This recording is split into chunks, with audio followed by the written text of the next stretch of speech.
Hey guys, I am back this time with a question for you guys, or several questions for you guys involving Greek life, and 5 questions that you should ask yourself before you join. So let's go ahead and get started. The first question that I would definitely recommend asking yourself is, why do I want to join? Why do you want to join Greek life? What is so amazing about it? What are all the things that you heard about it? What do you know about it that makes you want to join this organization? Second question that I recommend you asking is, what's the chapter's GPA? Because 9 times out of 10, people tend to forget after you join Greek life, your GPA may go up or down. And let's not forget that Greek organizations are held to a higher standard than other organizations on campus. They also are expected to have the higher GPAs than regular students on campus. So make sure you make that one of your priorities. And then also, scholarship is one of the foundations of all Greek organizations, so let's not forget that that's important too. The third question that I recommend you asking is, what are the organization's values?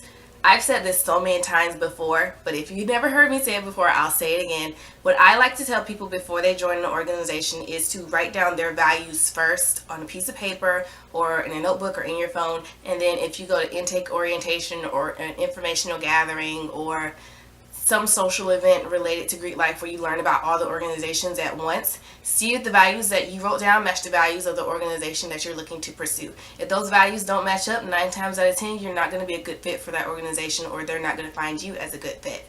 Make sure you take that into consideration. The fourth thing that I would recommend you asking yourself is, how much is this going to cost me?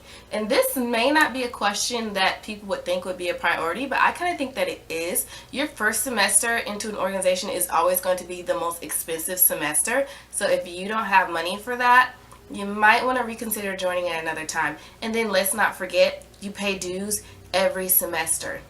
Sometimes if you're in the chapter, or let me rephrase, you pay dues every year. However, you may be required to pay every semester for your chapter.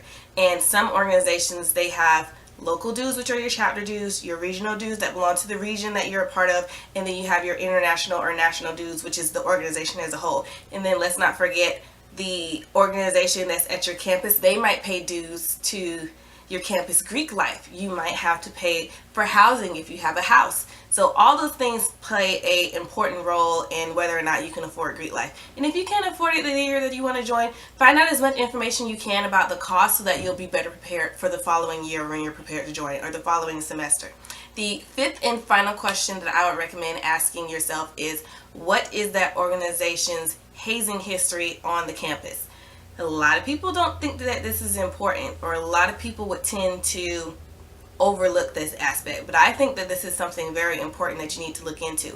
In the state of South Carolina, all organizations or all universities require organizations on their campuses to have a hazing report, and that hazing report should be found on the home page or somewhere on the page of their Greek life site. So I know for the University of South Carolina, it's on their homepage as soon as you type fraternity and sorority Greek life. It's in the right hand corner, and it says something like hazing policy or something like that. And that list will also show you all organizations that were involved in hazing.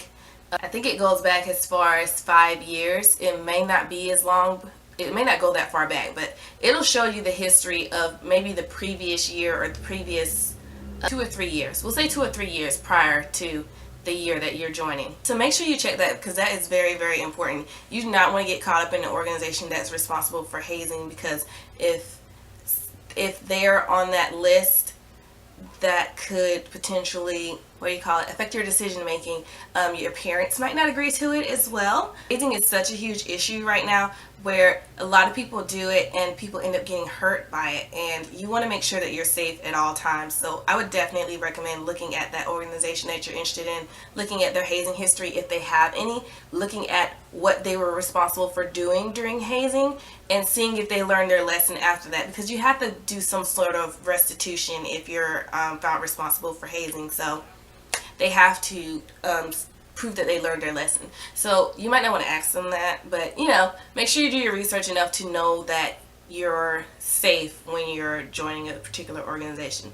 So that's it. Those are my 5 questions that I would recommend you asking yourself in order to join a Greek organization. If you guys have any other suggestions, you know what to do. Put them in the comments below. And if you're not subscribed to my channel, please do so that you never miss a beat from me. I love you guys so much. Thank you so much for watching, and I'll see you next time. Bye.